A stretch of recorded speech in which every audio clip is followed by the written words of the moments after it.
So next section, the last section is 9-9 quadratic formula and the discriminant.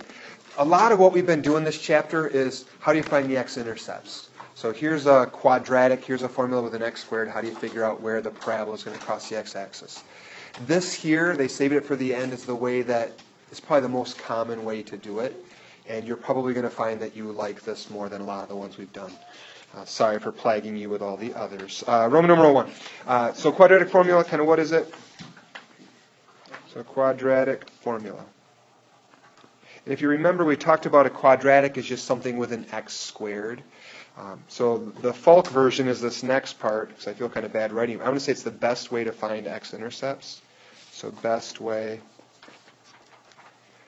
as a general rule, it's the best way to find x-intercepts.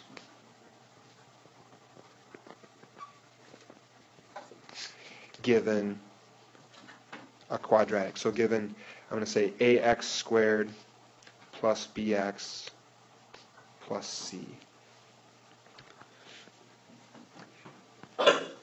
Now, the actual formula, maybe I should have saved my bright red for this here, but the actual formula is going to be this.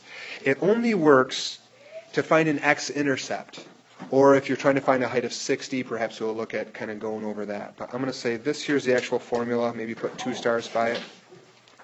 If ax squared plus bx, we're all going to know this and love this. If ax squared plus bx plus c equals 0. Hey, have I ever been wrong when I told you you'd love something? Okay. Every time. If ax squared plus bx plus c equals 0, and a does not equal 0. In other words, you have to have an x squared term. But here is the quadratic formula. Then it's essentially just a big formula, a big equation. X equals, top of the fraction, negative b plus or minus square root of b squared minus 4ac all over 2a. I told you you'd love it. It looks worse than it is. It looks worse than it is. I'm going to put a box around it. There, my friends. I should find and put a picture up for you. But I've seen it before, and then I just couldn't find it when I went back to look for it. There's a Sunfish Lake Cemetery. There's a tombstone that has the quadratic formula actually engraved on the tombstone. I did the math. The kid died when he was 18. And it's just such an amazing formula. He put it on his... I'm not lying to you. You're going to be like, I'm totally lying. I'm not lying to you. It's actually there. Okay. When I went to show my wife, because she's maybe not a math lover like I am, couldn't find it. So I did not kill him. Well, maybe he did die from it. But okay. Only works. Here's the key. He died from a quadratic. When no reassurance. one side equals 0. In other words, you can use this like we did before for some, like find when the height is going to be 50. So then you take your equation ax squared plus bx plus c, and you'd write equals 50 in there. Before you can take and plug the numbers in this formula, then you'd have to subtract 50 to get that right side back to 0. And if I lost you there, I wouldn't worry about it much. I will kind of see how it goes. All right. Example 1. So example 1. Solve 10x squared minus 13x equals 3. So this is what I was just talking about. We can't take this the way it's written and plug it into that lovely, beautiful quadratic formula because it doesn't equal 0, right? What do we have to do to both sides to make it equal 0? Exactly. So we subtract 3 first, and that changes our original equation now to 10x squared minus 13x minus 3 equals 0. So with me up to there? So not only can you use it to find x-intercepts, technically we're finding what's x when the height is 3. And we just took and subtracted 3, so it shifts that height of 3 down now to where the x-axis is. All right. Our quadratic formula has a whole bunch of a, b's, and c's in it. A, do you agree we had ax squared plus bx plus c is our kind of like general form, our standard form for a quadratic? So a has to be what number? A is 10, right? It's the x squared coefficient, the number in front of x squared. B has to be, nice, you caught the negative. It's a negative 13. Because here I have a positive b Here I have this minus 13. So the minus 13 is kind of like the same as plus a negative 13. Make sense, everyone? And then C is going to be negative 3. I like writing out A, B, and C like this, because it takes me just a second or two to write it, and then I don't have to keep going back to the equation and miss that, oh, B is negative. I just write it once, and then I can just kind of plug and chug. All right, so we're trying to find x. X is negative b plus or minus square root b squared minus 4ac all over 2a. Guaranteed question. When you get the test, I'm going to ask you to write this thing from memory. This is just something that when you get to Algebra 2, pre-calc, calculus, they're going to expect that you know this is going to kind of keep rearing its ugly head. I would encourage you to, as you do the homework, just quick write it out as you start the question. Then the night before the test, you're going to know it. You don't have to review it, and you're more likely to get it right. Because if I write that out, x now, negative b has to be 13. It's negative of negative 13, or the opposite of 13. So we get a positive 13 plus or minus. Oh, plus or minus. Oh, just plus or okay. I should maybe say that plus or minus. Do you agree most of our parabolas have been given us things like 2 x-intercepts? So we have an answer there, answer there. I don't know if this is worth writing. That plus or minus is what gives us the 2 different x-intercepts. At the very end, we're going to go through and do the problem once with a plus in there. That typically is going to give you the larger x-intercept. Then you go through and do the same problem but with a minus. That'll give you the second one. So that's kind of what the plus or minus does. It's a way to kind of like write 2 problems kind of sandwiched into one. Is that fair? So don't be intimidated by that. Now here's where a lot of mistakes happen. B squared, technically, do you agree, this is negative 13 squared? Some calculators, if you type in a negative 13 squared, it gives you the wrong answer, because it'll do 13 squared and then apply the negative. So whenever you have a negative number there, you have 2 options. One option is to just put it in parentheses, and your calculator then is forced to square negative 13. Another that I do when people aren't watching, I just know that that's going to be the same as 13 squared, and I just make that one positive. So I'll just write 13 squared. But I show my work. So either one. But you just need to make sure your calculator doesn't make that into a negative 169. All right. Minus 4 times A is 10. And C is negative 3. All over 2 times A, which then is 2 times 10. These questions are going to be worth a whole bunch of points. Show me some work. You're more likely to get it right, and if you don't get it right, it's more likely I'm able to give you some credit. But if I were to solve this, I typically do something like this. I would figure out what's inside that radical sign. You could go through and kind of do it in your head. What most people do is they just take their calculator and they just plug it in. So I'm going to take my calculator. I'm just going to punch in 13 squared, because I know that'll be the same as negative 13 squared, and I don't trust my calculator. So 13 squared minus 4 times 10 times a negative 3 gives me 289. All over 20. Still good? Now, square root of 289 works out nicely. That's going to be 17. So x now is going to be 13 plus or minus 17 over 20. So you're going to find it's not as bad as you maybe think, because one answer is just going to be x equals 13 plus 17 over 20. My other option is going to be 13, x equals 13 minus 17 over 20. If you punch this in your calculator as is, it's going to give you the wrong answer. You need to either put in parentheses or do it in 2 steps. 13 plus 17 is 30. 30 divided by 20? 3 over 2 or 1.5, either way you want to do it. So one x-intercept is going to be 1.5. 13 minus 17 gives me a negative 4 over 20. which then you could reduce to x equals negative 1/5 or negative 0.2, kind of either way.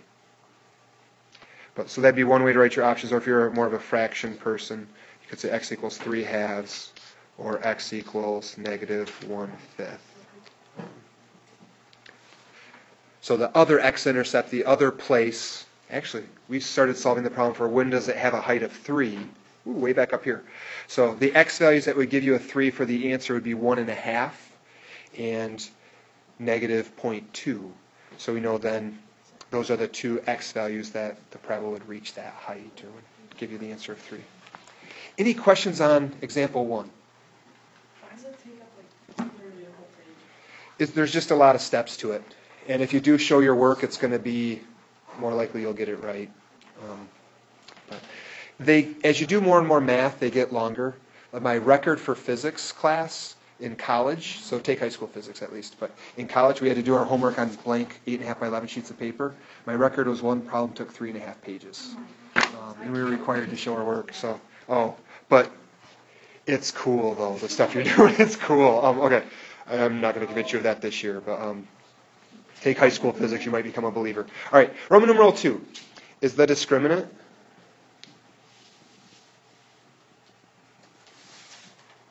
Okay, the problem is long, but were there any steps in there that were impossible in themselves?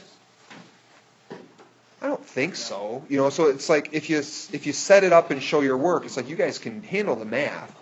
It's just there's a lot of steps in it. And that's kind of as you get to more complex math, a lot of times that's the case. It's a more multi-step of a problem. The discriminant is going to be what's inside our radical. So the discriminant is really just this thing right there, that b squared minus 4ac. So discriminant, I'm going to say discriminant, it equals b squared minus 4ac. It's what's inside the radical. The mistake that most often happens is people think it's the square root of that number. But when you get a question that says, what's the discriminant of this parabola or this quadratic, you're not square rooting, you're just saying, okay, what's b squared minus 4ac? If we were to go back to my quadratic formula, it's this plus or minus that gave us the two different answers, right? The two x-intercepts. We found one when we did the plus. We found the other when we did the minus in the example. So the plus or minus gives us the two answers. That, along with this b squared minus 4ac, tells you kind of like, well, one, how many solutions, but what do they look like? And in that, we have three possible cases. So discriminant, I'm going to say three possible situations. So three possible situations. And I want to, you could kind of make it a chart. I'm not really going to fill my chart in. But the last one we had, you agree, we came up with two x-intercepts. We came up with two answers for x. So one option is going to be a parabola that crosses your x-axis twice, gives you two different solutions, two real number solutions. So one possibility is you have two solutions. So two solutions. And when we had that, this b squared minus 4ac, the discriminant, do you agree, it was this 289 right here? Was it discriminant? So when you have a positive discriminant, you're going to have like plus a real number and minus a real number. So b squared minus 4ac has to be greater than 0, or you could write is positive. But when we have square root of a positive number, we can actually square root the number. We get a normal number, maybe a decimal, but then we could add that number, and we could subtract that number, and we get two different solutions. Good so far? My second type is going to be a graph that I'll maybe draw this one going downward, just so it's a little bit different, but trying to draw one that just has one x-intercept. So now this would just have one solution. If we'd only come up with one solution in that last question, it would be saying that, okay, it just gets up to that very height of 3, or maybe it just hits the x-axis once. So one solution. If I go back to my problem that I had before, what number right here in place of this 17, what number would have to be there to give me one solution? 0. Because you agree if I would do 13 plus 0 divided by 20, I'd get the same answer as if I did 13 minus 0. Okay. So now we could say, all right, what right here, what has to be in there? Square root of what number gives me 0 for an answer? Square root of 0. If you do square root of 0, you get a 0 for your answer. Then, so if I have one solution, b squared minus 4ac, what's inside that radical, has to equal 0. Because then you're going to end up working through the problem and you add 0 to your negative b, divide by 2a. You subtract 0 from negative b, divide by 2a. You just get the same answer both times. So you know there's only one solution if the discriminant then is 0. The last possibility, should I have my parabola open up or down? Up. So the last possibility is there's how many x-intercepts? 0. Good call, Blake. So the parabola then would be entirely up above the x-axis or entirely down below. So you have 0 solutions. 0 solutions. If I go back here, what number is not going to work? So here inside my radical, what can't you do square root of? You could do square root of 0 because you can't do square root of a negative. Good call. Because if you do square root of a negative on your calculator, it's going to give you a domain error or a non-real answer. Or maybe your calculator even say like some number of i's, depending on your calculator. But that the square root is saying what number squared gives you what's inside there. There's no number squared that could ever give you a negative answer. So then 0 solutions happen when b squared minus 4ac, when that's less than 0. So b squared minus 4ac less than 0. You can't do square root of it and get a real answer, so you can't have a real x-intercept. Do those three make sense? Okay. Now here's the point. Discriminant can save you doing a whole lot of work if you have a question like this. So I'm going to say example 2. An object's height is given by, so an object's height is given by h equals negative 16t squared plus 35t plus 1. A little ugly in how I wrote it, but okay. So an object's height is that. Now the question is, does it reach 20 feet?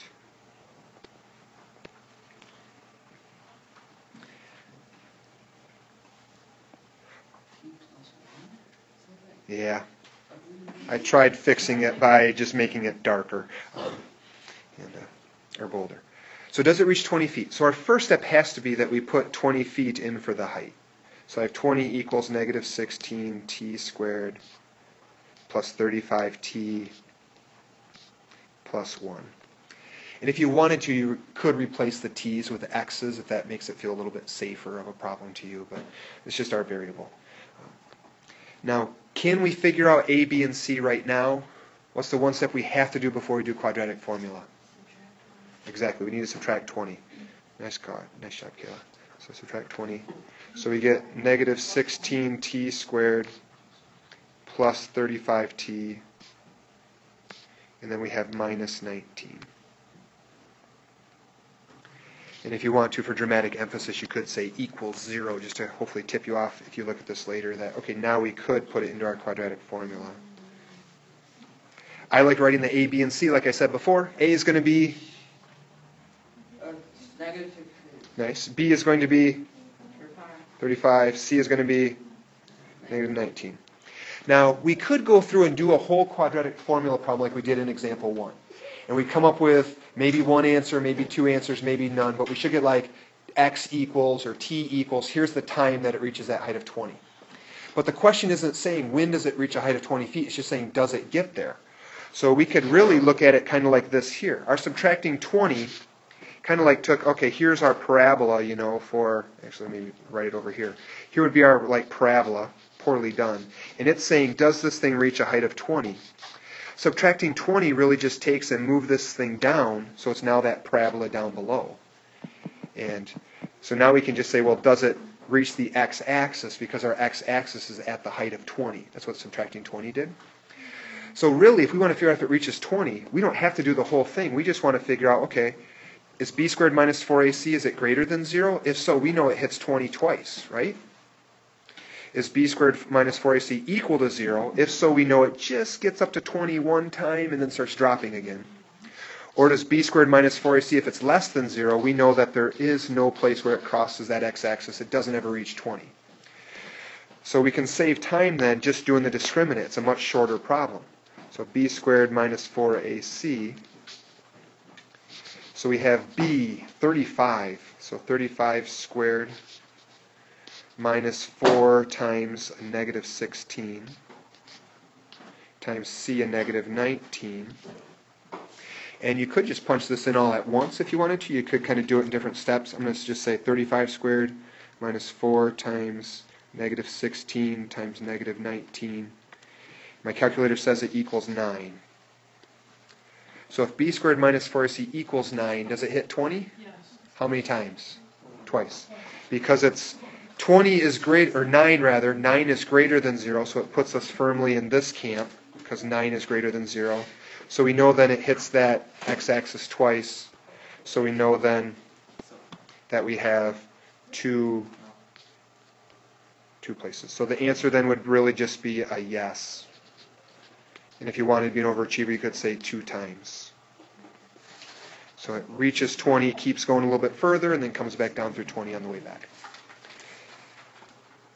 We're done with the meat of it. We just have one little thing to do. Are we okay on this? Last thing, don't copy down the chart. But I just pulled this chart out of the book.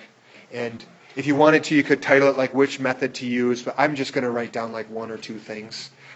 But this is the books. So they give you advantages, they give disadvantages. So graphing, it always works. You could take and graph a thing, look, okay, does it hit the height of 20? You can quickly see the number of solutions. But sometimes it's a real pain for getting an exact solution. You have to zoom in quite a bit to get the exact solution if it's a decimal. Factoring, it's a good method to try first maybe. It's straightforward if you can factor it, but sometimes you can't factor. Sometimes factoring is just like of the devil, you know. They're just hard. So it's like, so factoring, if you look at it, you're kind of like, ooh, I could factor that. Otherwise, don't. Using square roots. Square roots are really nice when you have an x squared equals something, or when you have like a x plus 2 quantity squared equals, especially if it's like a nice even, you get square root 49, you know, it comes out to be 7. So square roots are nice if you see a problem like that you could easily square root that, you get a nice number, and that's all ready to square root. Completing the square, that always works, but sometimes you get like nasty, ugly decimals. Quadratic formula, it's long, especially if you're showing your work to risk not making mistakes. But quadratic formula is always going to work. It can find exact solutions, but it's long. Here, awesome sneeze. Okay, here's what I'd write for this. So Roman numeral 3, which method to use? I'll even leave you the title. Full service teaching here. This is what I'd write, or what I'd try to think about if I were you. If there's no x term,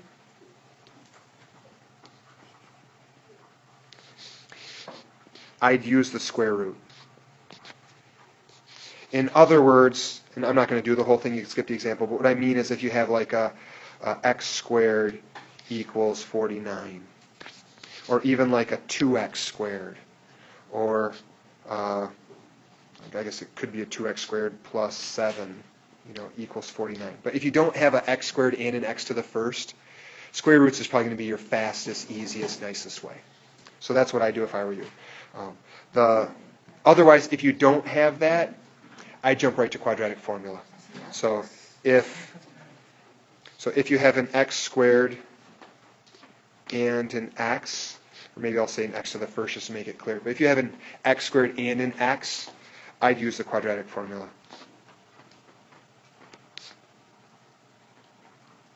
It's long, but otherwise you could try the factoring and find out it just doesn't work with it too, or you could try something else. But that's what I do. I do one of those two and call it good.